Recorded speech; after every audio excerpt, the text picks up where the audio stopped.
মির্চি নিবেদন গল্প gold mine. গল্প গোল্ড মাইন।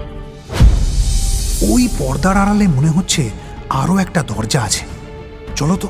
তার এমন কোনো নিকট ব্যক্তিকে খুঁজে বের করা যে বিশ্বাসঘাতক হয়ে উঠতে চায়, বা এমন কাউকে যার রাগ রয়েছে সম্রাটের ওপর। কেউ যেন আমাকে স্পর্শ করো না, যে করবে তার সর্বনাশ হবে। ঝাঁপিয়ে পড়ো, সব সুলতানের জিন সেনাদের ওপর ঝাঁপিয়ে পড়ো। জান থাকতে মানতে পারবো না, এর চেয়ে মৃত্যুও ভালো।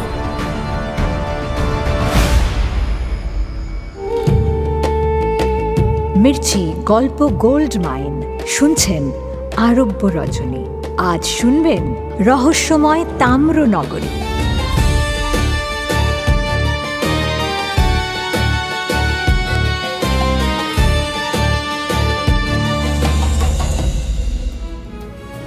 এর আগের পর্বে বেগম শেহরাজাদ শুরু করেছেন রহস্যে ঘেরা তাম্রনগরীর কাহিনী। ভূপর্যটক তালিব বিন সাল নানা দেশ ঘুরে একসময় উপস্থিত হন দামেস্কাসে। দামেস্কাসের রাজা ওমিয়াদ বংশের খলিফা আবু আল মালিক বিন মারবান তাঁকে স্বাগত জানান। খলিফা কাহিনী শুনতে ভালোবাসতেন, বিশেষ করে সম্রাট সুলেমানের বীরত্বের কাহিনী ছিল তার প্রিয়। ভূপর্যটক তালেব বিন সাল খলিফাকে নানান কাহিনী শোনাতে শুরু করেন। দেশ বিদেশ ঘুরে সঞ্চয় করা নিজের জীবনের অভিজ্ঞতা শোনানোর পাশাপাশি একদিন জেলে ও দৈত্যর কাহিনী শোনান ভূপর্যটক তালেব। কাহিনী শুনে খলিফা বিশ্বাস করতে চান না যে সম্রাট সুলেমান জিনদের জালার মধ্যে বন্দী করে রাখতেন। তিনি হেসে উড়িয়ে দেন তালেবের কাহিনী। তালিব ইঙ্গিত করেন যে খলিফার সাম্রাজ্যের অন্তর্গত মাগরিব প্রদেশের শেষ সীমায়, যেখানে পাহাড় মিশেছে সমুদ্রে, যেখানে পাহাড় ও সমুদ্রের মধ্যে এক ফালি শুকনো জমি আছে, তারই কাছে সম্রাট সুলেমানের ফেলে রাখা জিনবন্দি কিছু জালা আছে সমুদ্রের পানির নিচে। খলিফা শর্ত দেন সেই জালাগুলি দেখাতে পারলে ভূপর্যটক তালেবের কাহিনী তিনি বিশ্বাস করবেন। ভূপর্যটক তালেব সম্রাট সুলেমানের জিনবন্দি জালা সংগ্রহ করতে খলিফার চিঠি নিয়ে হাজির হন খলিফার প্রতিনিধি মাগরিব প্রদেশের শাসক আমির মুসার দরবারে। কিন্তু আমির মুসা তাকে হতাশ করেন। তিনি জানান, এমন জায়গা যে আমার প্রদেশের মধ্যে আছে আমি তো তাই জানি না। তুমি বলছো যখন, তখন আছে হয়তো, মেনে নিচ্ছি। কিন্তু আমি নিজেই যে জায়গার খবর জানি না, সেখানকার পথ চেনার তো প্রশ্নই উঠছে না। সুতরাং পথ তোমাকেই বাতলাতে হবে। কিন্তু তার পথ যে ভূপর্যটক তালেব বিন সালও জানেন না। তিনি এই জায়গার কাহিনী শুনেছিলেন তাঁর দাদাজানের কাছে। শেষে আমিরের অবসরপ্রাপ্ত সেনাধ্যক্ষ আব্দ আল সামাদ সমস্যার সমাধান করেন। সেনাধ্যক্ষ সামাদের মুখেই প্রথম শোনা যায় তাম্রনগরীর নাম। সামাদ জানান, সেই জায়গা যেখানে পাহাড় মেশে সমুদ্রে এবং মাঝে রয়েছে এক ফালি শুকনো জমিন, যেখানে মহান খলিফা সম্রাট সুলেমান জিনদের জালাবন্দি করে সমুদ্রে ডুবিয়ে রেখে গেছেন। সে যে মাগরিব প্রদেশের শেষ সীমানা, সেখানেই আছে পরিত্যক্ত তাম্রনগরী। খলিফার ইচ্ছা পূরণে জালা উদ্ধার করতে আমির মুসা নিজে তাম্রনগরীর উদ্দেশ্যে যাত্রা শুরু করেন। সঙ্গী ও পথপ্রদর্শক অবসরপ্রাপ্ত সেনাধ্যক্ষ আব্দ আল সামাদ। মরুভূমির মধ্যে ইস্পাতের প্রাচীর ঘেরা প্রাসাদ ও ঘোড়সওয়ারের তাম্র মূর্তি পার করে অভিযাত্রী দল এক পাহাড়ের পাদদেশে উপস্থিত হয়। বন্দী দৈত্য দাহেশ বিন আল আমাশের সঙ্গে মোলাকাত হয় তাদের। দাহেশ শুরু করে তার এই বন্দী দশার কারণ বিবরণী। এই পর্যন্ত বলেই বেগম শেহরাজাদকে কাহিনী থামাতে হয়, কারণ ভোর হয়ে গেছে। সুলতান শাহরিয়ার বলেন, তাহলে আর কি, এখনের মতো কাহিনীর আসর মুলতবি থাক, আজ রাতে আবার শোনা যাবে বাকিটা। সেই রাতে আবার বসে কাহানির আসর।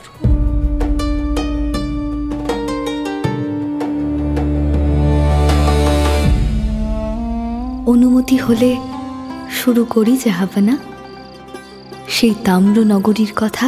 হ্যাঁ, জরুর। ওই নগরী থেকে সম্রাট সুলেমানের দূতকে তো শারীরিক নির্যাতন করে তাড়িয়ে দেয় দৈত্য দাহিস বিন আল আমাস। দূত সম্রাট সুলেমানের কাছে সবকিছু বলতেই সম্রাট ক্ষেপে যান।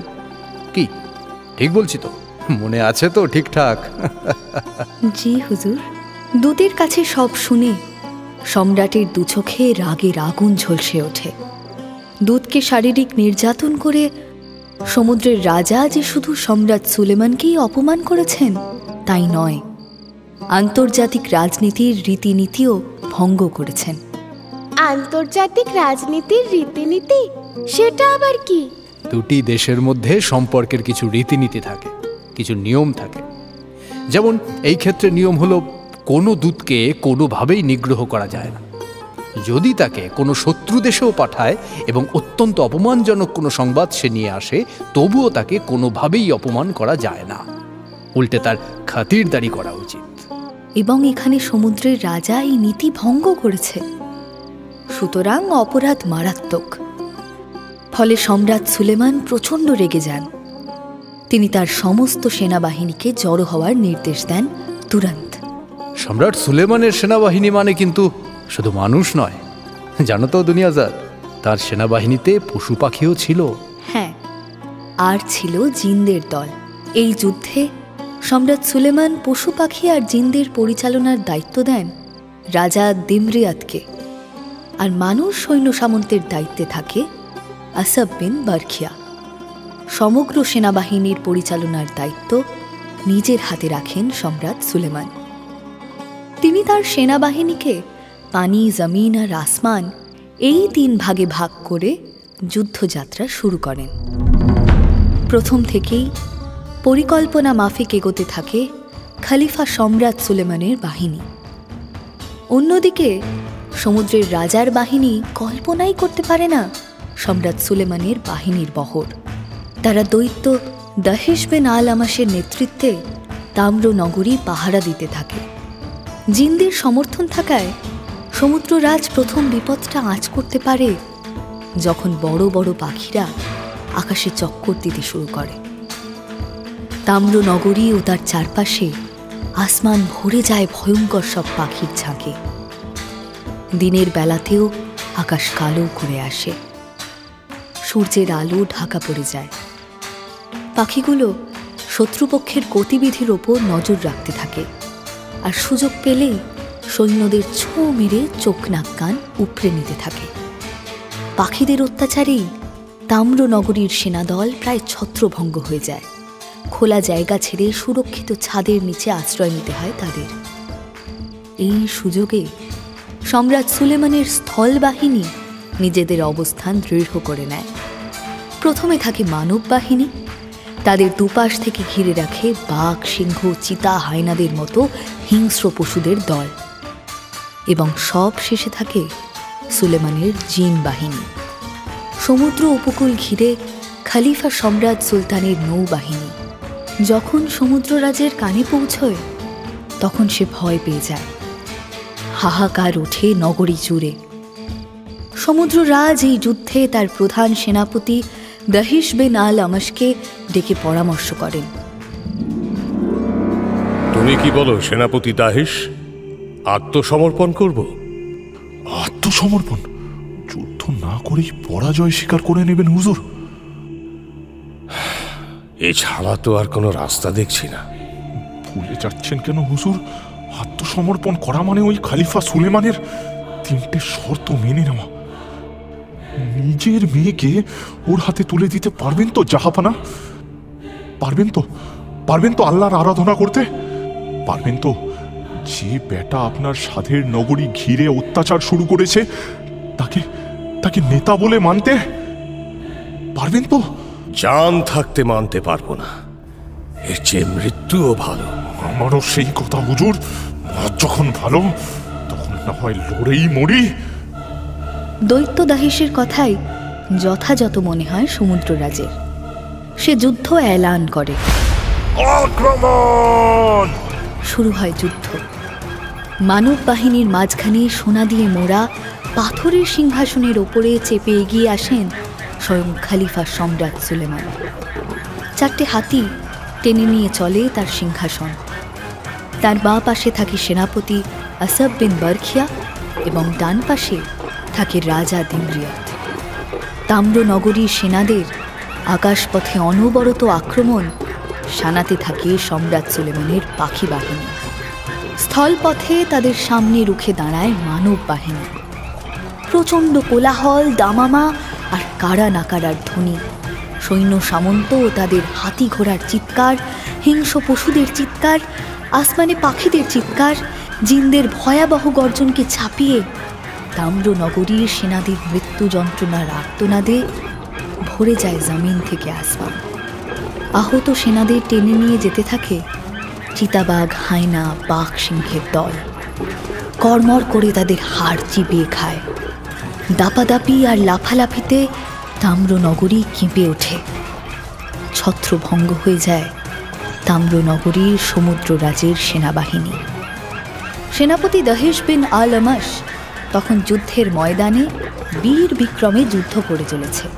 যুদ্ধের মাঝেই সে খেয়াল করে তার বাহিনী ধীরে ধীরে ছত্রভঙ্গ হয়ে পিছু হচ্ছে। আর এই সুযোগে খলিফা সম্রাট সুলেমানের সেনারা তাদের ধরে ধরে খুন করছে খুব সহজে। সে তখন তার ছত্রভঙ্গ জিন সেনাদের আবার একত্র করে। তাদের নির্দেশ দেয় যে বাকি সব ছেড়ে খলিফা সম্রাট সুলতানদের জিন সেনাদের উপর ঝাঁপিয়ে পড়তে। ঝাঁপিয়ে পড়ো! সব সুলতানের জিন সেনাদের উপর ঝাঁপিয়ে পড়ো! একটাও যেন নিস্তার না পায়। দাহিশের নির্দেশে সমুদ্ররাজের জিন সেনারা ঝাঁপিয়ে পড়ে সম্রাট সুলেমানের জিন সেনাদের ওপর। মুহূর্তের জন্য যুদ্ধের গতি প্রকৃতি কিছুটা বদলে যায়। আক্রমণের ধারা হঠাৎ এমন বদলে যাওয়ায় সম্রাট সুলেমানের সেনারাও সাময়িক বিভ্রান্ত হয়। এই সুযোগের অপেক্ষাতেই ছিল দাহিশ। সে নিজে সম্রাট সুলেমানের দিকে তেড়ে যায়। সে পরিকল্পনা করে যে একবার যদি খলিফা সম্রাট সুলেমানকে সেনাদের মধ্যে থেকে সরিয়ে নিয়ে নেওয়া যায় বা আহত করে সরিয়ে দেওয়া যায়, তাহলে শত্রু সেনা অনেকটাই কাবু হবে। কিন্তু দাহিশকে আসতে দেখে সম্রাট সুলেমান রুখে দাঁড়ান। তিনি আগুন ছুড়তে শুরু করেন। দাহিশ নিজেকে বাঁচাতে আসমানের দিকে লাফ দেয়, কিন্তু আগুনের হলকা থেকে বাঁচতে পারে না। জ্বলন্ত কয়লা লেগে শরীরে জ্বালা শুরু হয়। দাহিশ বুঝতে পারে সম্রাট সুলেমানের সৈন্যদের এভাবে থামানো যাবে না। উল্টে যা চলছে তা চলতে দিলে খুব দ্রুত তাম্রনগরীর সমুদ্ররাজের সেনাদল নিশ্চিহ্ন হয়ে যাবে। সুতরাং অন্য পরিকল্পনা দরকার। কিন্তু নতুন পরিকল্পনা করার জন্য দরকার সময়। তাই সে তার সৈন্যদের বলে, ফিরে চলো, ফিরে চলো সবাই নগরের প্রাচীরের মধ্যে, ফিরে চলো, ফিরে চলো সবাই নগরের প্রাচীরের মধ্যে, ফিরে চলো। দাহিশের নির্দেশে তাম্রনগরীর সৈন্যরা পিছু হটে। তারা ছুটে প্রাচীরের মধ্যে ঢুকতে চেষ্টা করে এবং সেই সুযোগে আবার সম্রাট সুলেমানের বাহিনী তাদের টেনে টেনে নিয়ে গিয়ে হত্যা করতে থাকে। হুড় হুড় করে কমতে থাকে তাম্রনগরীর সৈন্য সংখ্যা। একসময় সৈন্য সংখ্যা তলানিতে ঠেকে।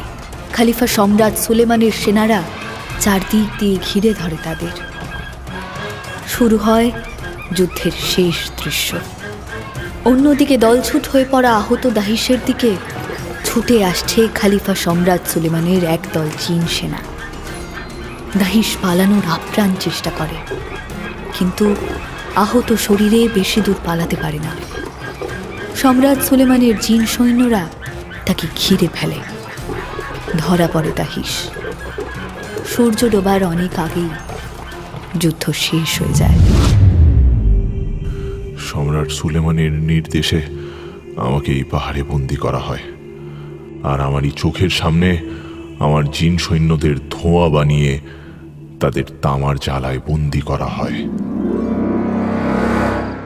সেই জ্বালাগুলোর মুখ ভালো করে এঁটে তাতে সম্রাট সুলেমানের শিলমোহরের ছাপ দিয়ে সমুদ্রে ফেলে দেওয়া হয়। বড্ড বোকামি করে ফেলেছিল সমুদ্রের রাজা। তার সামন্তরাও তাকে ঠিক পরামর্শ দেয়নি। রাজনৈতিক সিদ্ধান্ত কোনো দিন কোনো আবেগের বশে নিতে নেই। তার মানে জাহাপানা? মানে সমুদ্রের রাজার নিশ্চয়ই জানা ছিল সম্রাট সুলেমানের ক্ষমতা। তার সঙ্গে যে সম্মুখ সমরে হার নিশ্চিত সেটা বোঝা উচিত ছিল তার। তাহলে তো রাজাকে সম্রাট সুলেমানের 3টে নির্দেশই মেনে নিতে হতো জাহাপানা। এ তো একরকম বশ্যতার শিকার। আপনি হলে কি মানতেন? আমি হলে কি করতাম জানো? দূতকে সসম্মানে ফেরত পাঠাতাম, তারপর সন্ধি প্রস্তাব পাঠাতাম। কিন্তু এগুলো সবই লোক দেখানো। সম্রাট সুলেমান যেমন সমুদ্ররাজ সম্পর্কে সম্পূর্ণ ওয়াকিবহাল হয়ে তবেই এমন ফরমান জারি করেছিলেন, তেমনি আমিও সম্রাট সুলেমানের সম্পর্কে খবর নিতাম। আমার মূল লক্ষ্য থাকতো 3টি বিষয়। প্রথম, তার সেনা দলের খবর নেওয়া। দ্বিতীয়, তার দুর্বলতার খবর নেওয়া। আর তৃতীয়, তার এমন কোনো নিকট ব্যক্তিকে খুঁজে বের করা যে বিশ্বাসঘাতক হয়ে উঠতে চায়, বা এমন কাউকে যার রাগ রয়েছে সম্রাটের ওপর কিন্তু প্রকাশ করতে পারে না। তারপর আমার পরবর্তী পদক্ষেপ সম্পর্কে আমি পরিকল্পনা করতাম। সম্রাট সুলেমানকে কি এতই দুর্বল ভাবছেন জাহাপানা? কিংবদন্তি সম্রাট তিনি। জানি, কিন্তু প্রত্যেকের একটা দুর্বলতা থাকে। তাকে জয় করতে গেলে সেই দুর্বল দিকেই ঘা দিতে হয়। যেমন সমুদ্ররাজের দুর্বলতা তার কন্যা এবং তার ধর্ম। সম্রাট সুলেমান এই 2টি জায়গায় ঘা দিয়েছেন। তার ফরমানের আসল উদ্দেশ্য কি ছিল বুঝতে পারছো না বেগম জান? আমি একটা জিনিস বুঝতেই পারছি না। কি? কাহানির মেহফিল রাজনীতির বৈঠকে বদলে যাচ্ছে কেন? আমাদের আব্বা বলেন যেটা যখন যেখানে করা উচিত সেটা তখন সেখানে করাটাই শ্রেয়। ঠিক বলেন তোমার আব্বা। কাহানি আগে বাড়াও বেগম। জি হুজুর। যুদ্ধে পরাজিত হওয়ার পর দৈত্য দাহিশকে তো বন্দি করে রেখে দিলেন সম্রাট সুলেমান। কিন্তু দাহিশ জানতে পারল না তাম্র নগরীর ভেতরের দশা কি হলো। আবদ আল সামাদের প্রশ্নের উত্তরে সে বলে, এই দেশের আর সকলের নসিবে কি ঘটছে তা আমি জানি না, তবে তাম্রনগরীর ভেতরে গেলে কাউকে না কাউকে নিশ্চয়ই তোমরা দেখতে পাবে। তারাও হয়তো আমারই মতো বন্দী। তাদের সঙ্গে দেখা হলে নিশ্চয়ই তোমরা তাদেরও কাহিনী শুনতে পাবে। কাহিনীর শেষে দৈত্য দাহিশ প্রচন্ড বেগে একটা ঝাড়া দেয়। সেই শব্দে চারপাশে বিরাট একটা আলোড়ন জেগে ওঠে। ভয় পেয়ে মুসা তার দলবল নিয়ে একটু পিছিয়ে যান। দাহিশের কাহিনী শুনে মুসার একটু দয়া হয়েছিল। হয়তো বাঁধনটা তার খুলেও দিতেন মুসা, কিন্তু তার এই বর্বর ব্যবহারে তার মায়া নষ্ট হয়ে যায়। তিনি আবদ আল সামাদকে ডাকেন। সামাদ। জি হুজুর। যা জানার জানা হয়ে গেছে, এবার চলো আমরা এগিয়ে যাই। জি হুজুর, চলুন। দাহিশকে পেছনে ফেলে আমির মুসা তাম্রু নগরীর দিকে এগিয়ে যান। ধীরে ধীরে যত দূরত্ব কমতে থাকে তত পরিষ্কার হতে থাকে তাম্রু নগরীর ছবি। তখন বেলা পড়ে গেছে, সূর্য পশ্চিমে ঢলে পড়েছে। শেষ বিকেলের আলোয় তাম্র নগরীর তামায় মোড়া মিনার স্তম্ভ প্রাচীরের গায়ে লাল রং ছড়িয়ে পড়েছে। লাল ছটায় ভরে গেছে চারপাশ। সমুদ্রের বাতাস আবহাওয়াকে আরো মায়াবী করে তুলেছে। আমির মুসা ও তার দলবল তাম্র নগরীর প্রাচীরের কাছে যখন পৌঁছন তখন বেশ অন্ধকার নেমে এসেছে। সমুদ্রের মৃদু মন্দ বাতাস বদলে গেছে ঝোড়ো হাওয়ায়। নগরীর ভেতরে কোনো শব্দ নেই। দেখে মনে হচ্ছে কি এক মারাত্মক রহস্য নিয়ে মৃত্যুদূতের মতো দাঁড়িয়ে আছে গোটা নগরীটা। আমির মুসার কি একটা সন্দেহ হয়। তিনি রাতের অন্ধকারে আর এগোনো উচিত বলে মনে করেন না। নগরীর বাইরেই তাঁবু ফেলতে বলেন। সঙ্গী আবদ আল সামাদ বলে, এছাড়া তো আর কোনো উপায়ও নেই হুজুর। এই প্রাচীরের গায়ে কোথায় ফটক আছে তা এই অন্ধকারে খুঁজে পাওয়া দুষ্কর। চারিদিকে যেমন জঙ্গল হয়ে আছে, হিংস্র ও বিষাক্ত প্রাণী থাকা অস্বাভাবিক নয় হুজুর। সুতরাং জান হাতে করে ফটক খুঁজতে যাওয়াটা বোকামি হবে হুজুর। এই অঞ্চলে গাছ গাছালি ঝোপঝাড় থাকলেও হিংস্র বিষাক্ত প্রাণী আছে বলে মনে হয় না সামাদ। তাদের বাঁচতে হলে খানার দরকার। খানা কই? তাদের খানার হদিশ আমার জানা নেই হুজুর, কিন্তু আপনার খানা প্রস্তুত। আপনি যদি দয়া করে খানা কবুল করেন তো এই গরিবের দলও একটু দানা পানি খেয়ে বাঁচতে পারে হুজুর। হ্যাঁ হ্যাঁ, চলো, আর দেরি করা ঠিক হবে না। রাতটা বিশ্রাম নিয়ে ভোর ভোর উঠেই কাজে লেগে পড়তে হবে। জি। খানা খেয়ে শুতেই সকলে গভীর ঘুমে মগ্ন হয়ে যায়। শুধু জেগে থাকেন আমির মুসা। কারণ প্রথমত তিনি যতই আবদ আল সামাদকে বলুন যে হিংস্র ও বিষাক্ত প্রাণী ওই অঞ্চলে থাকবে, এমন বিশ্বাস তার নেই, তবুও তেমন প্রাণী থাকার সম্ভাবনা তিনি একেবারেই উড়িয়ে দিতে পারেন না। সুতরাং দলের সুরক্ষার কথা ভেবে জেগে থাকেন তিনি। দ্বিতীয় আর একটা উদ্দেশ্য ছিল জেগে থাকার। রাতের বেলায় তাম্রনগরীর ভেতরে কোনো সারা শব্দ পাওয়া যায় কিনা বা কোনো অস্বাভাবিক কিছু ঘটে কিনা তা দেখার পরিকল্পনা ছিল আমির মুসার। কিন্তু রাতে কিছুই অস্বাভাবিক ঘটে না। আমির মুসার সামনেই ভোর হয়। আকাশে আলো ফুটতেই তিনি দলের সবাইকে ডেকে ঘুম ভাঙিয়ে দেন। সকলে প্রস্তুত হয়। আমির মুসা সামাদকে জিজ্ঞেস করেন, এবার তাহলে কোন দিকে যাব আমরা? এই প্রাচীরের দরজা কোথায়? হুজুর, গুস্তাখি মাফ। আমি তো আগেই আপনাকে বলেছি এই নগরী আমি দেখেছি, কিন্তু ভিতরে ঢুকতে পারিনি। আসলে ফটক খুঁজে পাইনি আমি সেইবার। হ্যাঁ, মনে আছে হুজুর। তাহলে তো প্রথমে আমাদের দরজা খুঁজতে হবে। তো চলো, দেরি করে কি লাভ? প্রাচীরের চারদিকটা ঘুরে দেখি, নিশ্চয়ই কোথাও না কোথাও দরজা আছে। খুব উঁচু প্রাচীর চারপাশে পাহাড়টাকে আড়াল করে রেখেছে। পাহাড়ের সঙ্গে তামার পাতগুলি বেশ শক্ত করে আঁটা। হঠাৎ দেখলে মনে হবে ওটা পাহাড়েরই একটা অঙ্গ। প্রযুক্তিবিদ্যার এমন নিখুঁত কাজ কেউ আগে দেখেনি। অবাক বিস্ময় সবাই সেই প্রাচীরের চারপাশে ঘুরে ঘুরে দেখতে থাকে। কিন্তু দরজা কোথায়? তাজ্জব ব্যাপার। সকলের চোখই দরজা খুঁজতে ব্যস্ত।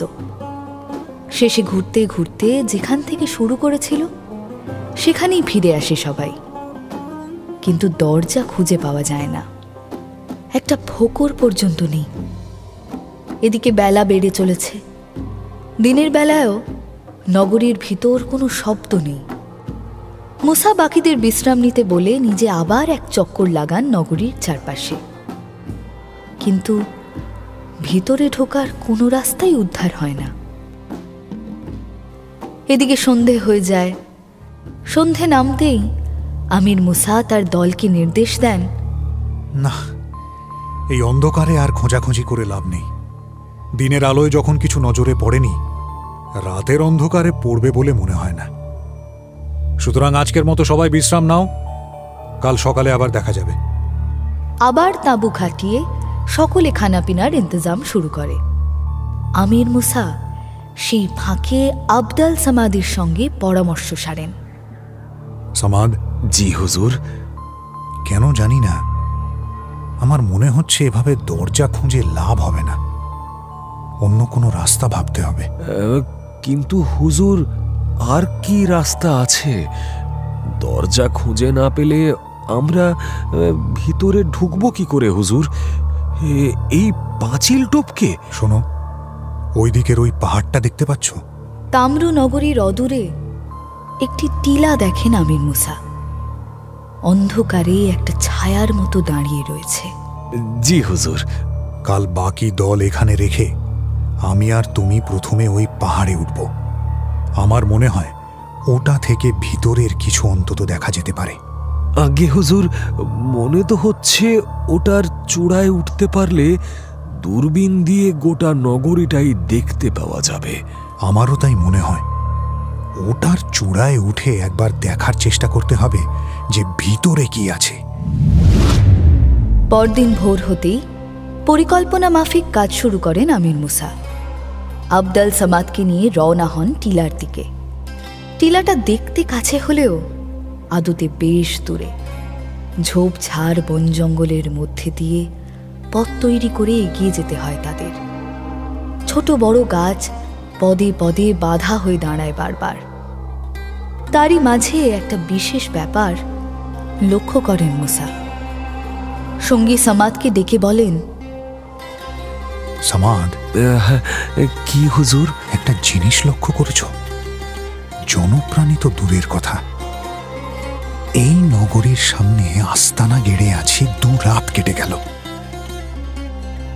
আজ এই জঙ্গলের মধ্যে দিয়ে যাচ্ছি, একটা পোকামাকড়ও কিন্তু চোখে পড়ল না। বিলকুল হুজুর, সমুদ্রের পারে বহু পাখি থাকে দেখেছি, মাছ খায় তারা। এখানে এত কাছে সমুদ্র, কিন্তু একটা পাখিও পর্যন্ত নেই। শেষে আমির ও তার সঙ্গী সামাদ যখন পৌঁছন টিলার চূড়ায়, তখন মাঝবেলা পেরিয়ে গেছে। আমির মুসা সঙ্গে আনা দূরবীন চোখে লাগান। নিজের চোখকেই যেন বিশ্বাস করতে পারেন না আমির। তাম্রনগরীর ভেতরের অনেকটাই দেখা যায় টিলার ওপর থেকে। দূরবীনের সাহায্যে সবকিছুই বেশ স্পষ্ট হয়ে ওঠে। শহর জুড়ে বড় বড় প্রাসাদ ও তার গম্বুজগুলো প্রথমেই নজর কাড়ে আমির মুসার। স্থাপত্যশৈলীর এমন নিদর্শন তিনি আগে কখনো দেখেছেন বলে মনে পড়ে না। তার নিজের প্রাসাদও এই রূপের বিচারে তুচ্ছ বলে মনে হয়। প্রাসাদগুলোর ছাদ, অলিন্দ, খিড়কি সবকিছুর মধ্যেই যেন নিখুঁত শিল্পের ছোঁয়া। শহরের ঠিক মাঝখান দিয়ে একটা আল বয়ে চলেছে সমুদ্রের দিকে। তার দুপাশে অজস্র সবুজ গাছ, কিন্তু এমন সুন্দর ছবির মতন শহরে যেন মৃত্যুর স্তব্ধতা। কোনো স্পন্দন নেই কোথাও। গাছের পাতা, খালির পানি সবই যেন স্তব্ধ হয়ে রয়েছে। আবদ আল সামাদের হাতে দূরবীনটা ধরিয়ে সরে দাঁড়ান মুসা। সামাদকে ইশারায় দেখতে বলেন। সামাদ দূরবীনে চোখ রেখে মুগ্ধ হয়ে যায়। চোখ না সরিয়েই আমির মুসাকে বলে, অসাধারণ, অসাধারণ হুজুর! এমন সুন্দর ছবির মতো নগরী আমি আগে কোনোদিন দেখিনি। কিন্তু চূড়া থেকে ফিরতে আঁধার নেমে যায়। রাতের খানাপিনা সেরে অভিযাত্রী দলের সকলে ঘুমিয়ে পড়ে। একমাত্র আমির মুসা বসে বসে ভাবতে থাকেন পরবর্তী করণীয় কি। রাত তখন একটু গভীর। হঠাৎ চারদিক ভরে যায় এক মায়াবী আলোয়। পরিবেশে ঘোর লাগে যেন। মুখ তুলে চাইতেই আমির মুসা দেখেন চাঁদ উঠেছে আসমান জুড়ে, পূর্ণ গোলাকার চাঁদ। মুসা ডেকে তোলেন তার সঙ্গী সাথীদের। আবদাল সামাদকে সওয়াল করেন মুসা, এর রহস্য কি সামাদ? আগে হুজুর, কোন রহস্যের কথা বলছেন আপনি? এ কি সত্যি চাঁদ, নাকি কোনো মায়া? চাঁদ তো ধীরে ধীরে পূর্ণ হয়, আবার ধীরে ধীরে লোপ পায়। সেটাই তো খোদার নিয়ম। এমন হঠাৎ করে এক রাতে পূর্ণ অবয়ব চন্দ্র যে ওঠার কথা নয় সামাদ। মাফ করবেন হুজুর, হতে পারে আমরা হয়তো ঘুমিয়েছিলাম। না সামাদ, তোমরা ঘুমোলেও আমি এই 3 রাত ঘুমোইনি। তাহলে? চাঁদের আলোয় চারপাশে তাকিয়ে দেখেন তিনি। স্পষ্ট হয়ে উঠেছে চারদিক, স্পষ্ট হয়ে উঠেছে তাম্রনগরীর তামার প্রাচীর। হঠাৎ সেই প্রাচীরের গায়ে কিছু লেখা চোখে পড়ে। তিনি এগিয়ে যান, অনুসরণ করেন বাকিরাও। কাছে গিয়ে বোঝেন এগুলো রোমান হরফে লেখা। আবার তলব পড়ে সামাদের। সামাদ লেখার তর্জমা করে বলে, হে মানুষের সন্তান, তোমরা কেবল ভবিষ্যতের সঙ্গে ভবিষ্যৎ যোগ করে যাচ্ছ, কিন্তু মৃত্যুর ধূসর শূন্যতা তোমাদের সমস্ত সঞ্চয় নষ্ট করে দিচ্ছে। সকলের ওপরে এক প্রভু রয়েছেন, তিনি সৈন্যবাহিনীকে বাঁচিয়ে রেখেছেন। রাজরাজড়া সুলতানদের জন্যে তিনি ছোট ছোট অন্ধকার কুঠুরি ঠিক করে দিয়েছেন। রাত্রির অন্ধকারে তারা সব ধূলিশয্যা থেকে উঠে সব একাকার হয়ে যায়। অর্থ বুঝে মুসা চোখের পানি চেপে রাখতে পারেন না। অস্থির হয়ে বলে ওঠেন, কি নিষ্ঠুর! আত্মা অবিনশ্বর। এ দুনিয়ায় আল্লাহর চোখে সবাই সমান, কিন্তু কিন্তু আত্মাকে তো ঘুম পাড়িয়ে রাখা যায় না, সে জাগবেই। আরও একটি লেখা খোদিত আছে হুজুর, সেটা শুনুন। অর্থ বলছি আমি। হে মানুষের সন্তান, চোখের ওপরে তোমরা হাত চাপা দাও কেন? ভয় ভয়ে তুমি এই পথে খেলা করো কেন? এই পথই তো তোমাকে আরেকটি ঠিকানায় নিয়ে যাবে। সেই রাজারা আজ কোথায়? কোথায় বা সেই সব বলদৃপ্ত মানুষগুলি? হে মানুষের সন্তান, সেই ইরাকের প্রভু আজ কোথায়? কোথায় আজ সেই ইস্পাহানের সম্রাট? বাহ, এটা বেশ ভালো। আরো কি আছে বাকি? হ্যাঁ হুজুর, আরো দুটো বাকি আছে। পড়ো পড়ো। হ্যাঁ হ্যাঁ, জি হুজুর। তৃতীয়টা বলেছে, হে মানুষের সন্তান, পথের ওপরে অপরিচিত একটি মানুষকে তুমি দেখতে পাচ্ছ। তুমি তাকে ডাকলে সে থামল না। সেই তো তোমার জীবন। এখন সে ভারত আর চীন সম্রাটের সঙ্গে তাড়াতাড়ি দেখা করতে ছুটছে। সিনাহা আর নুরিয়ার সম্রাটের সঙ্গে তার যে জরুরি দরকার, তারা তো তোমারই মতো। দুর্নিবার কোনো এক নিঃশ্বাসের ঝড়ে পাহাড়ের চূড়া থেকে গড়িয়ে পড়েছে নিচে। কোথায় গেল সেই নুবিয়া আর সিনহার সুলতানেরা? সব শেষ হয়ে গিয়েছে তাদের। এক দুর্নিবার ঝড়ে প্রভুত্বের শিখর থেকে নিচে গড়িয়ে পড়েছে তারা। আপনি আপনি শান্ত হন হুজুর, শান্ত হন। দুঃখিত সামাদ, আসলে নিজেকে সংযত রাখতে পারিনি। তুমি তুমি শেষ লেখাটা পড়ো। জি হুজুর। শেষ লেখাটায় বলছে, হে মানুষের সন্তান, কৃষাঙ্গী মৃত্যু তোমার কাঁধের ওপরে পাখির মতো বসে রয়েছে। তোমার সুরার পেয়ালার দিকে তাকিয়ে রয়েছে, তাকিয়ে রয়েছে তোমার প্রিয়ার কুচ যুগের দিকে। বিশ্বের চাতুরীর জালে ধরা পড়েছ তুমি, আর মাকড়সা তোমারই পেছনে ওঁত পেতে বসে রয়েছে। শূন্যতাই এই মাকড়সার আরেকটি নাম। পাহাড়ের শিখরের মতো যাদের আশা ছিল উঁচু, তারা আজ কোথায়? তারা পাচারই আগে থাকতো কবরখানায়, আজ তারা প্রাসাদের বাসিন্দা। হে জন্ম মৃত্যুর নিয়ন্তা, মেরেই যদি ফেলবে তাহলে অযথা মানুষের জন্ম কেন দিলে? আমরা তুচ্ছ মানুষ। পরম পিতা আল্লাহই আমাদের আসল ঠিকানা জানেন। এই প্রশ্নের জবাব কি হবে একমাত্র তিনিই জানেন। আমাদের কাজ কেবল তার আরাধনা করা, তার নির্দেশ বিনা অভিযোগে মেনে নেওয়া। চলো চলো সবাই, চলো।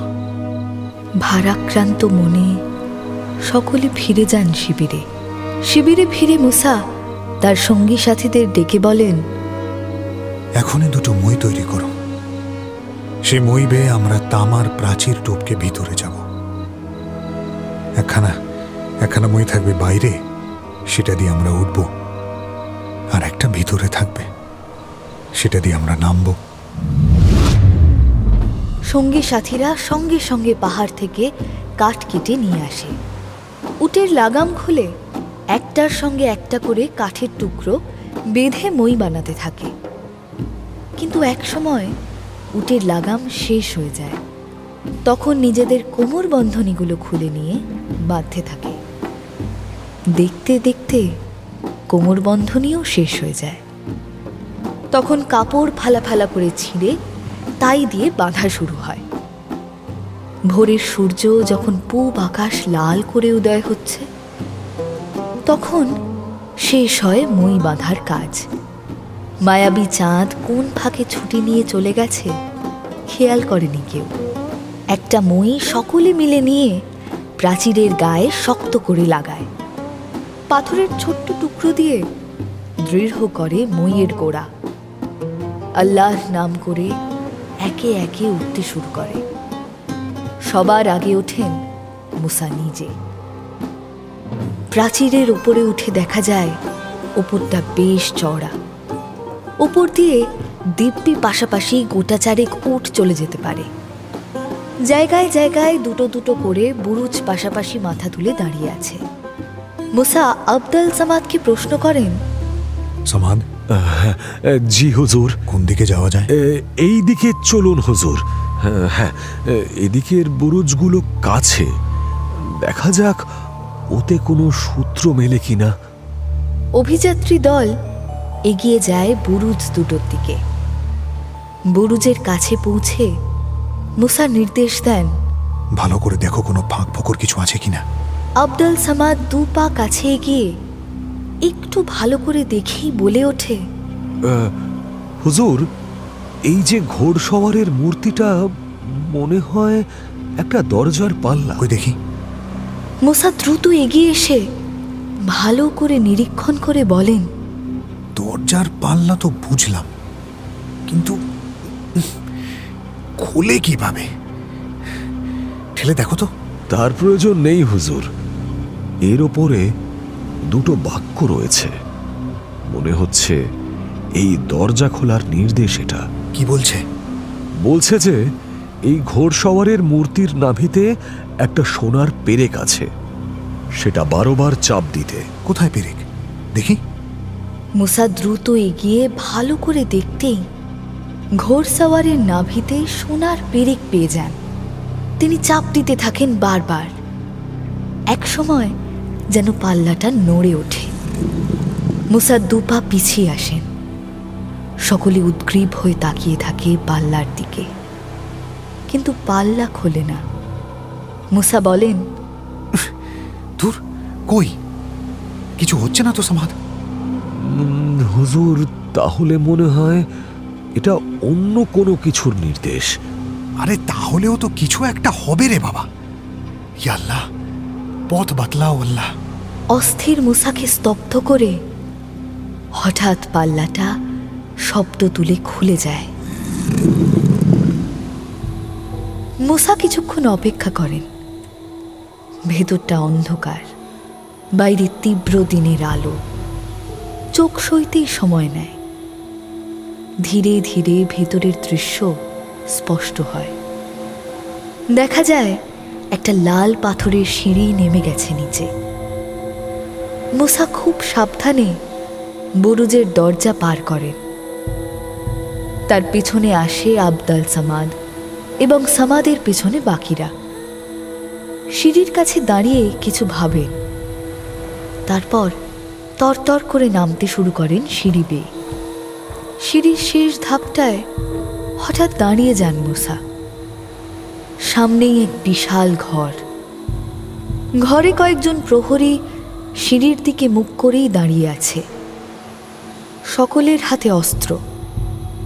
যুদ্ধে পারদর্শী আমির মুসার অস্ত্রগুলো এক ঝলক দেখে বুঝতে অসুবিধা হয় না যে অস্ত্রগুলো পুরনো কিন্তু মারাত্মক, এবং আরও মারাত্মক প্রহরীদের নিষ্পলক দৃষ্টি।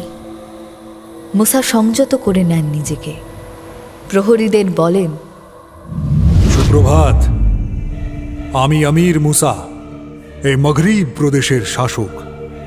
কিন্তু প্রহরীদের মনে কোনো স্পন্দন ওঠে না। তারা যেমন স্থির দৃষ্টিতে তাকিয়েছিল তেমনই থাকে। মুসার ধারণা হয় যে তাদের উপস্থিতি প্রহরীদের বিরক্তির কারণ হয়ে উঠেছে। এমনটা হওয়া অস্বাভাবিক নয়। তিনি একবার পিছনে ফিরে দেখেন, উৎসুক মুখে আবদাল সামাদ ও সঙ্গী সাথীরাও প্রহরীদের দিকে তাকিয়ে আছে। মুসা আবদাল সামাদকে বলেন, সামাদ, এরা বোধহয় আমাদের ভাষা বুঝতে পারছে না, এদের বোঝাও। তবে খেয়াল রেখো কোনো বিতর্কের সৃষ্টি যেন না হয়। সাবধানে। জি হুজুর। মুসাকে পাশ কাটিয়ে আবদাল সামাদ এগিয়ে যায়। সে প্রহরীদের ঝুঁকে কুর্নিশ করে, কিন্তু তাতেও প্রহরীদের মধ্যে কোনো স্পন্দন ওঠে না। সে তার জানা বিভিন্ন দেশের বিভিন্ন জাতির অভিবাদন জানায় প্রহরীদের, কিন্তু তবুও প্রহরীরা দাঁড়িয়ে থাকে মূর্তির মতো। অসহায়ের মতো ফিরে তাকায় সামাদ।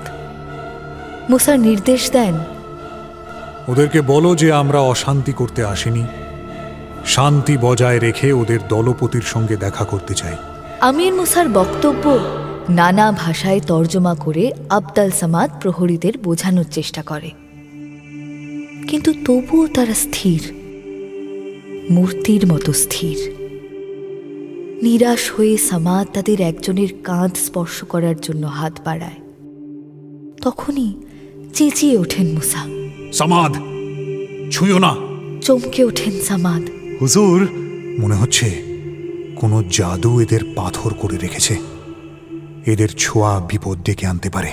ছুঁয়ো না, বরং এদের এড়িয়ে আমরা ভিতরে যাওয়ার চেষ্টা করি। তাতে যদি এরা আক্রমণ করে তখন প্রতিহত করতে হবে। জি হুজুর। আমির মুসার নেতৃত্বে সকলে একে একে প্রহরীদের পার করে এগিয়ে যায়। প্রহরীরা যেমন ছিল তেমনই নিশ্চল দাঁড়িয়ে থাকে। প্রহরীদের পার করে একটা দরজা অতিক্রম করতেই অভিযাত্রী দল এসে পড়ে তাম্র নগরীর রাস্তায়। নগরীর রূপ দেখে নির্বাক হয়ে যায় সবাই। প্রথম কথা বলে সামাদ, হুজুর, দূরবীন দিয়ে যা দেখেছি এ তো দেখছি তার চেয়ে 1000 গুণ বেশি সুন্দর। আল্লাহর দুনিয়ায় কম তো ঘুরিনি আমি, কিন্তু হুজুর এমন সুন্দর শহর কোথাও কখনো দেখিনি।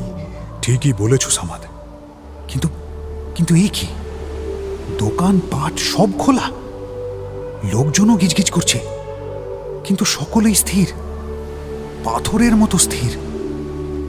আমাদের অস্তিত্বে এদের কোনো হেলদোল নেই, যেন আমরা নেই। আমাদের যেন দেখতেই পাচ্ছে না এরা। এমনকি এরা নিজেদের মধ্যেও তো কথাবার্তা বলছে না। মানুষ তো মানুষ, পশু পাখি গাছপালা পথের ধুলো পর্যন্ত স্থির, পাথরের মতো স্থির। হ্যাঁ, চলুন হুজুর, একটু এগিয়ে দেখা যাক। হ্যাঁ, তাই চলো। তাম্র নগরীর পথে পথে ঘুরে মুসা ও তার দল। এ পথে সে পথে, কোথাও বাজার, কোথাও সারি সারি মণিহারি দোকান, সোনার দোকান, রেশমি কাপড়ের দোকান, কোথাও আবার পরপর বসত বাড়ি, পাড়া মহল্লা, কোথাও আবার সেনা ছাউনি, দপ্তরখানা, কিন্তু সর্বত্র সবাই পাথরের মূর্তির মতো স্থির। তাদের ছোঁয়া বাঁচিয়ে খুব সাবধানে চলে অভিযাত্রী দল। চলতে চলতে একটা বাজারের প্রান্তে একটা বড় প্রাসাদের সামনে এসে দাঁড়ায় সকলে। একটা বড় তামার পাতের উপর দাঁড়িয়ে শ্বেত পাথরের প্রাসাদটা। তার দুদিকে দুটি কেল্লা প্রাসাদটাকে যেন পাহারা দিচ্ছে। কেল্লা দুটোর পুরোটাই তামার তৈরি। তাদের মাথা এত উঁচু যে মাথা তুলে দেখতে গেলেই মাথা ঘুরে যায়। কেল্লাগুলোর সেই তামার দেওয়ালে সোনার পাতে আঁকা নানা রকম পশুর ছবি। সেই সব পশুদের আবার পাখা রয়েছে। শ্বেত পাথরের প্রাসাদের গায়েও নানা কারুকার্য। তার গঠনশৈলী অন্য ইমারত বা প্রাসাদের থেকে একদম আলাদা। সামনে একদল প্রহরী সারিবন্দী হয়ে দাঁড়িয়ে রয়েছে। তাদের কারো হাতে তরবারি, কারো হাতে বল্লম। সূর্যের আলো পড়ায় তরবারি আর বল্লমগুলো যেন আগুনের মতো জ্বলছে। প্রহরীদের পিছনে উন্মুক্ত সোনার বিশাল সিংহদ্বার। সিংহদ্বারের দুদিকে দুটি সোনার সিংহের মূর্তি। কিন্তু তার থেকেও অবাক করা বিষয়, এই প্রাসাদেও প্রাণের কোনো স্পন্দন নেই। আর সব জায়গার মতোই এখানেও অনেকেই আছে, কিন্তু তারাও মূর্তির মতো স্থির। প্রাসাদটা ভালো করে দেখেন আমির মুসা। মনে মনে তিনি ভাবেন, এই প্রাসাদ সাধারণ মানুষের হতেই পারে না। প্রাসাদের সুরক্ষা ব্যবস্থা বলে দেয় এটা কোনো গণ্যমান্য কারোর প্রাসাদ, যার সুরক্ষার প্রয়োজন আছে। আবদাল সামাদকে ডেকে আমির মুসা বলেন, আমার মন বলছে এই প্রাসাদ গুরুত্বপূর্ণ কারোর। দেখছো না, সুরক্ষার জন্য দুদিকে দুটো কেল্লা তোলা হয়েছে, আর দরজার মুখে দুটো সিংহ মূর্তি। দরজায় কত প্রহরী দেখেছেন? হতে পারে এটাই হয়তো এখানের রাজার প্রাসাদ। অস্বাভাবিক নয় হুজুর। তাহলে চলো ঢোকা যাক। হ্যাঁ হুজুর। মুসা তার দলবল নিয়ে প্রাসাদে প্রবেশ করেন। ঢুকেই যেন একটা রঙ্গভূমির দর্শকদের মধ্যে এসে দাঁড়ান। নিরেট পাথরের বিরাট বিরাট থামের উপর উঁচু ছাদ দাঁড়িয়ে, মাঝখানে খোলা আসমানের নিচে বেশ বড় গোলাকার মাঠ, রঙিন পাথর দিয়ে সেটা ঘেরা। চারপাশে দর্শকদের বসার জন্য থরে থরে মেহগনি কাঠের আসন সাজানো। আসনগুলিতে সোনার কারুকার্য। মাঠের মধ্যে একদল সৈন্য কুচকাওয়াজের ভঙ্গিমায় দাঁড়িয়ে, কিন্তু সবাই স্থির, মূর্তির মতো স্থির।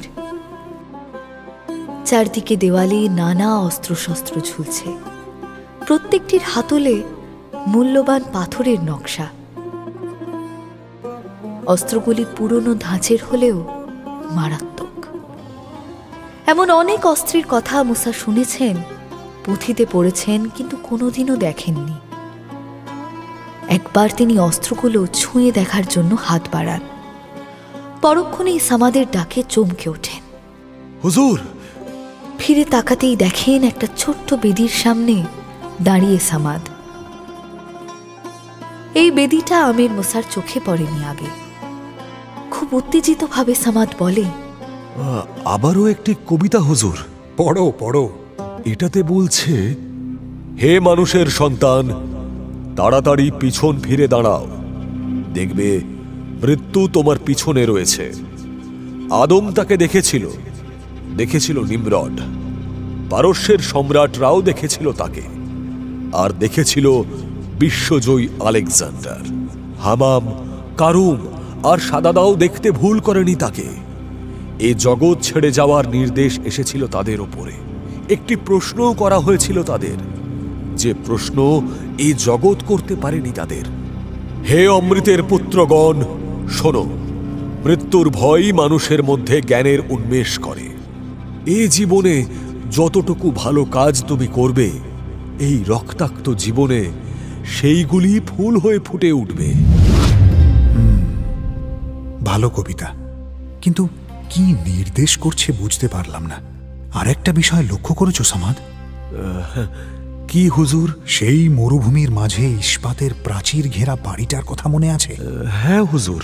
সেখান থেকে শুরু করে এই পর্যন্ত একমাত্র বালিয়াড়ির মাঝে ঘোড়সাওয়ারের কবিতাটা ছাড়া সবকটি কবিতায় কেমন বিষাদের সুর, কেমন যেন মৃত্যুকে বড় কাছ থেকে দেখার অভিজ্ঞতা।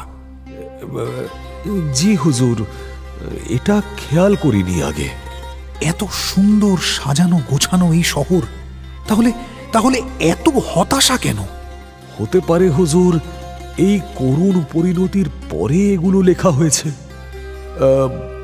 সেই বন্দি দৈত্য দাহেশ বিন আলামেশের কথা আপনার মনে নেই? ও তো একটা যুদ্ধের কথা বলেছিল। সেটাও তো একটা বিভ্রান্তি।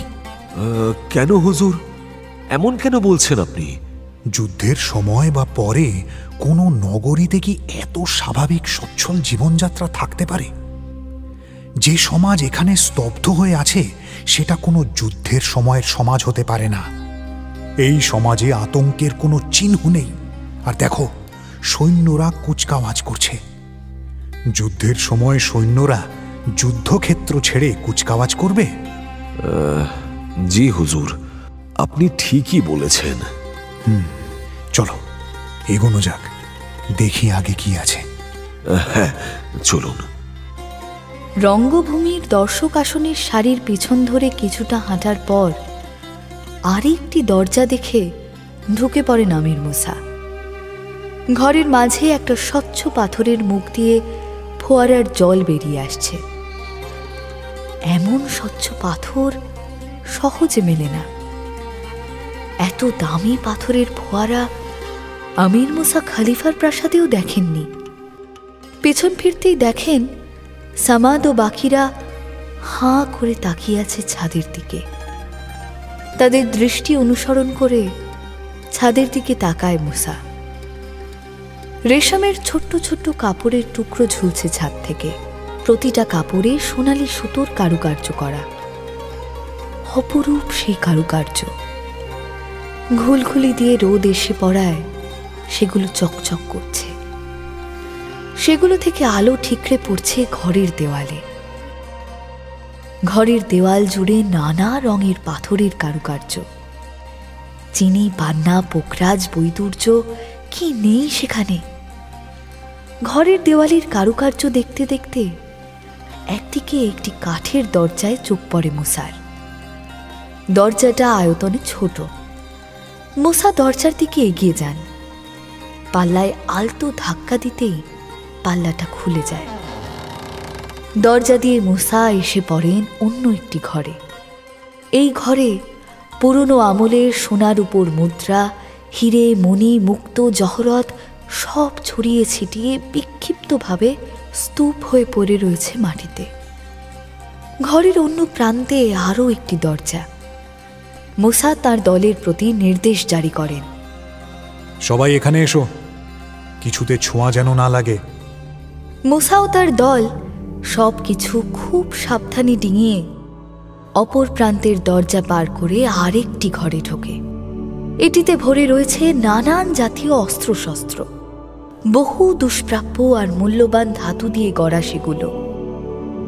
রঙিন পাথরে বসানো সোনার ঢাল, সাবেকি আমলের শিরস্ত্রাণ, ভারতীয় তরবারি, বর্ষা, বল্লম ইত্যাদি। এসব অস্ত্র সব সুলেমানের আমলের।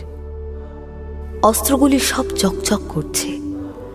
মনে হয় যেন সবই তৈরি হয়েছে। অস্ত্রগুলো দেখে আমির মুসার কৌতূহল হয়। একবার ছুঁয়ে দেখার ইচ্ছায় একটি বল্লমের সামনে গিয়ে দাঁড়ান। তখনই আবদাল সামাদ খুব বিনীতভাবে মুসার দৃষ্টি আকর্ষণ করে বলে, হুজুর, আরো একটা দরজা, যাবেন তো? সামাদের প্রদর্শিত দরজা পার করে মুসা ও তার দল এসে পড়ে আরেকটি ঘরে। ঘরটি সাজঘর, কিন্তু কোনো সাধারণ মানুষের সাজঘর হতে পারে না সেটা। ঘরটা এত বড় যে এর মধ্যে গোটা একটা প্রাসাদ দাঁড় করিয়ে দেওয়া যাবে। ঘরটি জামা কাপড়ে বোঝাই। দেওয়ালের ধারে ধারে চন্দন কাঠের আলমারিতে সাজ পোশাক সব যত্ন করে তোলা রয়েছে। দুর্মূল্য রেশম আর মসলিনে তৈরি সব পোশাক রয়েছে। নানা ধরনের প্রসাধনের সম্ভারও। ঘরের একদিকে একটা বড় পর্দা ঝুলছে। সেটির দিকে নির্দেশ করে মুসা সামাদকে বলেন, ওই পর্দার আড়ালে মনে হচ্ছে আরো একটা দরজা আছে, চলো তো। জি হুজুর। পর্দা সরাতেই বিশাল একটা বন্ধ দরজার সামনে পড়ে যায় তারা। দরজাতে ঝুলছে রূপোর বড় একটা তালা। আমির মুসা তালাটা পরীক্ষা করেন। তালা বন্ধ। ঘুরে বলেন সামাদকে, এটা তো বন্ধ দেখছি সামাদ। এর চাবি কোথায় খুঁজতে হবে? এটা এটা খোলা দরকার। হুজুরের অনুমতি হয়তো আমি আগে একবার তালাটা ভালো করে দেখি। হ্যাঁ, দেখো দেখো। আমির মুসা সরে দাঁড়িয়ে আবদাল সামাদকে জায়গা করে দেন। সামাদ খুব মন দিয়ে সময় নিয়ে তালাটা ঘুরিয়ে ফিরিয়ে দেখেন। তারপর কোমর থেকে ছোট্ট একটা ছুরি বের করে তালার মধ্যে ঢুকিয়ে দু একবার চাপ দিতেই তালাটায় একটা মৃদু কিন্তু তীক্ষ্ণ শব্দ হয়, আর তালাটা খুলে ঝুলে পড়ে দরজার কড়ায়। দরজাটা খুলতেই মূসা ও তার দল সেই দ্বার দিয়ে ঘরে ঢোকে। যতগুলো ঘর পার করে এসেছে সেগুলোর থেকে আরো বেশি সুন্দর এই ঘর। শ্বেত পাথরের বিরাট বিরাট গম্বুজ রয়েছে ঘরের ভেতরে। আয়নার মতো চকচক করছে পাথরের জানলা। জানলার পাল্লায় নানান রকমের মূল্যবান পাথরের কাজ। বাইরের আলো সেই সব পাথরের ওপর পড়ে মেঝের ওপরে লুটিয়ে পড়েছে। অপরূপ সৌন্দর্য ছড়িয়ে পড়েছে চারিপাশে। ঘরের মাঝখানে মেঝের ওপরে পাতা সোনার কাজ করা বড় গালিচা, তার উপরে বসানো পাখি। আসল পাখি নয়, সোনার পুতুল পাখি। তার ঠোঁট দুটো চুনির, পাখার পালক পান্নার। তাছাড়া রয়েছে সুন্দর সুন্দর ফুলের শোভা, সেগুলোরও সোনার পাপড়ির ওপর পাথর বসানো। অসাধারণ সুন্দর, কেবল গন্ধটাই নেই তাদের। চারিধারে সোনার গাছের ডালে, সোনার পাতার আড়ালে বসে রয়েছে সোনার পাখির দল। এখনই যেন তাদের লহরী শুরু হবে। ঘরের মাঝখানে একটা উঁচু বেদি। কয়েকজনকে নিয়ে মূসা সেই বেদির ওপরে এসে দাঁড়ান। আর তখনই তাদের চোখে পড়ে তাম্রনগরীর বিস্ময়, সবচেয়ে মূল্যবান সম্পদের ওপর। মণিমুক্তোর কাজ করা একটি মখমলের চাঁদোয়ার তলায় বড় একটি সোনার পালঙ্ক। পালঙ্কে শুয়ে আছে ফুলের মতো একটি মেয়ে। মূসা মুগ্ধ হয়ে যান তার রূপ যৌবনে। টানা টানা ভুরুর নিচে পদ্ম পাপড়ির মতো চোখ বুজে মেয়েটি ঘুমোচ্ছে। মাথার এক রাশ কালো চুল ছড়িয়ে পড়েছে সাদা মখমলের চাদরের ওপর। মুক্তোর হাতটা তার কণ্ঠলগ্ন হয়ে সলজ্জ ভঙ্গিতে পড়ে রয়েছে। মেয়েটির মাথার কাছে দুটি কৃতদাসী দাঁড়িয়ে, একজন ফর্সা আর একজন কালো। ফর্সা যে তার হাতে খোলা তরোয়াল, আর কালো যে তার হাতে একটা বর্ষা। মূসা কখন যে মেয়েটির কাছে গিয়ে দাঁড়িয়েছেন নিজেই বুঝতে পারেননি। হঠাৎ সামাদের কথায় কেঁপে ফিরে তাকিয়ে দেখেন পালঙ্কের পায়ের দিকে কিছু যেন পড়ছে সামাদ। মূসা এগিয়ে গিয়ে দেখেন সেখানে একটা পাথরের ফলক, তার উপরেই কিছু লেখা। সামাদ সেটি পড়ে মূসাকে বুঝিয়ে দেয়।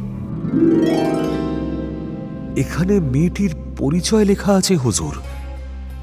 ইনি রাজকুমারী তদমুর, আমালকাইতসের রাজকন্যা। আমালকাইতস মানে মানে এই রাজ্যের আসল নাম আমালকাইতস, তাম্রনগরী নয়? তাই তো বলছে এই ফলক। এখানে রাজকুমারী বলছেন। কি বলছো কি? একটাও অক্ষর বাদ দেবে না, যা লিখেছে হুবহু তর্জমা করে শোনাও।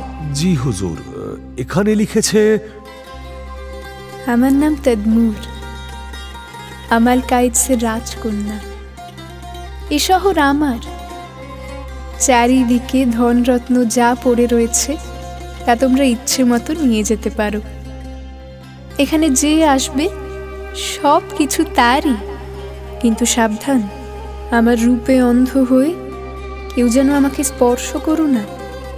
যে করবে তার সর্বনাশ হবে। ঘুমন্ত রাজকুমারীকে দেখে আমির মূসা কেমন যেন সম্বিত হারিয়ে ফেলেছিলেন। সাবধানবাণী পড়ে হঠাৎ নিজেকে সামলে নেন তিনি। সামাদকে তিনি বলেন, এখান থেকে আমাদের চলে যেতে হবে। দুনিয়ার সব আশ্চর্য জিনিসই তো আমরা দেখলাম। এ দৃশ্য জীবনে কেউ ভুলতে পারবে না। এবার যেতে হবে সমুদ্রের দিকে, খুঁজে বের করতে হবে তামার জ্বালাগুলি। সৈন্যগণ, তোমরা যার যা খুশি ধনরত্ন নিয়ে যেতে পারো, কিন্তু কিন্তু সাবধান, রাজকুমারীর অঙ্গ স্পর্শ কেউ করবে না। কিন্তু হুজুর, এই মেয়েটির রূপের কাছে এই প্রাসাদের সব কিছুই তুচ্ছ। দামাস্কাস সুলতান খলিফা আবু আল মালিক বিন মারবানের উপযুক্ত উপহার যদি কিছু থাকে এখানে, সে এই রাজকুমারী। আমার বিশ্বাস জ্বালা বয়ে নিয়ে যাওয়ার চেয়ে এই মেয়েটিকে নিয়ে গেলে খলিফা আরো বেশি খুশি হবেন হুজুর। কিন্তু ওই ফলকের নির্দেশ অনুযায়ী এই রাজকুমারীকে স্পর্শ করলে সর্বনাশ হবে। তাছাড়া যদি খলিফাকে উপহারই দিতে হয়, তাহলে তার উপহার এই রাজকুমারীকে আমাদের স্পর্শ করা উচিত নয়। স্পর্শ করলে রাজকুমারী খুশি হবেন, এটুকুর জন্যে উনি কিছু মনে করবেন না। আমার গোস্তাখি মাফ করবেন হুজুর। অনেক চিন্তা ভাবনা করে শেষে মুসা আবদাল সামাদের কথায় রাজি হন। কিন্তু তার নির্দেশে যেই একজন সঙ্গী রাজকুমারীকে তুলতে যায়, অমনি কৃতদাসীর তরোয়ালের আঘাতে তার মুন্ডুটা ধর থেকে আলাদা হয়ে পড়ে যায় মাটিতে, আর অন্য কৃতদাসীর বর্ষা গিয়ে বেঁধে তার বুকে। কেউ কিছু বোঝার আগেই পুরো ঘটনাটা ঘটে যায়। ঘটনাটা দেখে মুসা মুষড়ে পড়েন। তারই নির্দেশে সর্বনাশ হলো তার সঙ্গীর। সামাদ তাড়াতাড়ি আমির মুসার হাত ধরে বাকিদের উদ্দেশ্যে বলে, বাইরে চলো সবাই, জলদি। এবং নিজে আমির মুসাকে টানতে টানতে নিয়ে ছোটে দরজার দিকে। অভিযাত্রী দল আবার প্রত্যেকটা ঘর পার করে তাম্রনগরীর অলি গলি দিয়ে ছুটে হাট বাজার মহল্লা পার করে প্রাচীরের কাছে এসে থামে। দ্রুত সিঁড়ি দিয়ে উঠে প্রাচীর ডিঙিয়ে নগরীর বাইরে এসে থামে। সময় লাগে ধাতস্থ হতে। শোকস্তব্ধ আমির মুসাকে বৃদ্ধ অবসরপ্রাপ্ত সেনাধ্যক্ষ আবদাল সামাদ বলে, হুজুর, আমাকে শাস্তি দিন। আমি আপনাকে প্ররোচিত করেছিলাম রাজকুমারীকে নিয়ে যাওয়ার জন্য, তার ফলেই আমাদের এক সঙ্গীকে হারিয়েছি আমরা। না সামাদ, এ দোষ তোমার নয়। আল্লাহ সবার জন্য সবকিছু মেপে রেখেছেন। ওর আয়ুও মাপা ছিল আজ পর্যন্তই। আমরা তো উপলক্ষ মাত্র। আর যদি কারোর ভুল হয়ে থাকে, সে তো আমি। প্রথমত, সাবধান বাণী জানা সত্ত্বেও আমি তোমার প্ররোচনায় পা দিয়েছি। একজন শাসকের ক্ষেত্রে যথেষ্ট অপরাধ সেটা। আর দ্বিতীয়ত, সবচেয়ে বড় অপরাধ, আমি খলিফার নির্দেশ ভুলে তাম্রনগরীর রহস্য উন্মোচনে মন দিয়ে ফেলেছি। আমাদের অভিযানের উদ্দেশ্য কিন্তু তাম্রনগরীর রহস্য উন্মোচন ছিল না সামাদ। উদ্দেশ্য ছিল জ্বালা উদ্ধার করা। ঠিক বলেছেন হুজুর, এটা সত্যিই বড় গুনাহ হয়ে গেছে। জ্বালা উদ্ধার করার জন্য তো তাম্রনগরীতে প্রবেশ করার প্রয়োজন ছিল না। সে জ্বালা তো ওই সমুদ্রের পানিতে। আবদাল সামাদ হাতে তুলে নির্দেশ করে সমুদ্রের দিকে। সেই নির্দেশ লক্ষ্য করে উঠে দাঁড়ান মুসা। তখনই চোখে পড়ে কয়েকজন মানুষ যেন নড়ে চড়ে বেড়াচ্ছে সমুদ্রের পাড়ে। জাল শুকাচ্ছে, জালের জট ছাড়াচ্ছে, হাসি মশকরা করছে। কাছে ঢেউ যেখানে আছড়ে পড়ছে জমিনের ওপর, সেখানে অল্প পানির ওপর দুলছে ছোট ছোট গোটাচারেক ডিঙি। ডিঙিগুলো ঢেউয়ের টানে একবার করে জমিনে উঠে আসছে, আবার পানির সঙ্গে সঙ্গে চলে যাচ্ছে দূরে। জাল আর ডিঙি বলে দেয় ওই মানুষগুলো জেলে। মুসা দ্রুত তার দল নিয়ে ছুটে যান সমুদ্রের পাড়ে। দূর থেকে একদল মানুষকে আসতে দেখে ভয় পেয়ে যায় জেলের দল।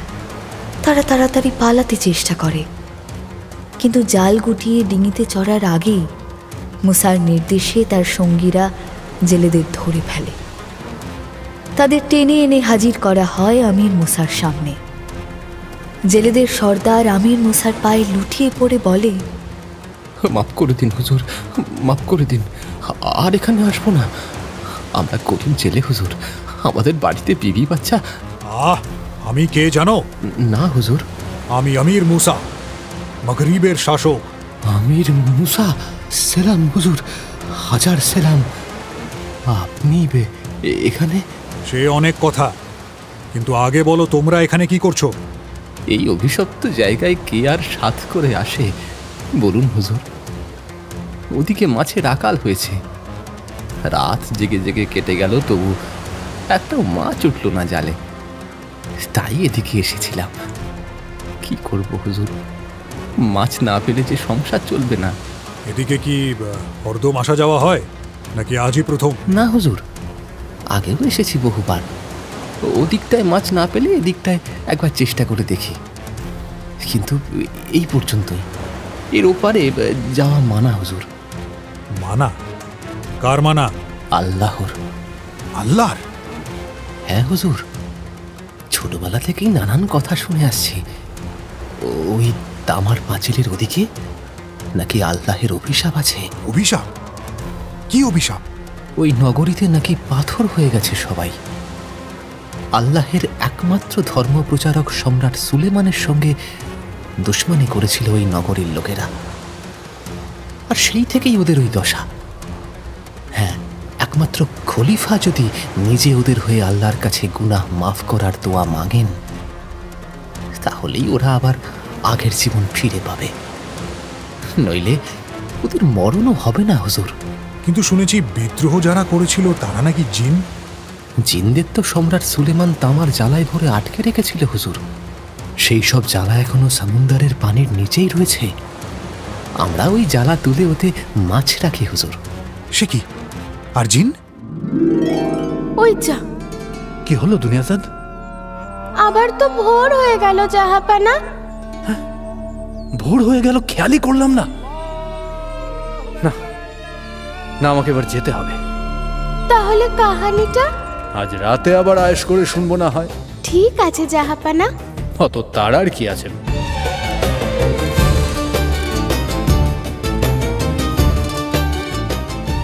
তাড়ার কিছুই নেই। আগামী পর্বে শোনা যাবে তাম্রনগরীর বাকি অংশ। বেগম শেহরাজাদ তো রইলই বেঁচে, অন্তত আরো একটা রাতের জন্য আমাদের সেই কাহিনী শোনাতে।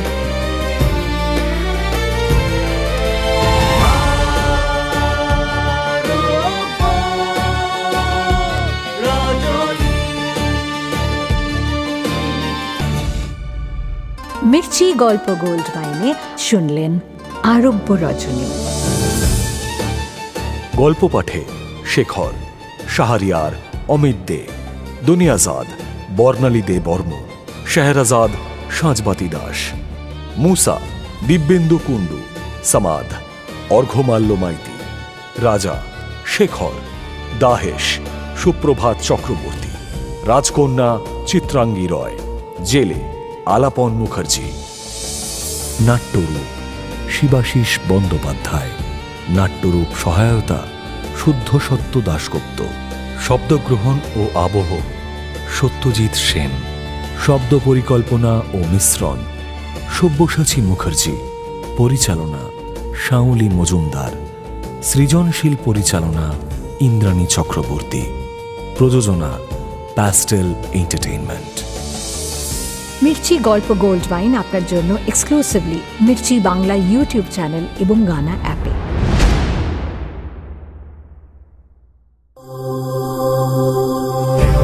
মির্চি নিবেদন গল্প গোল্ড মাইন। গল্প গোল্ড মাইন।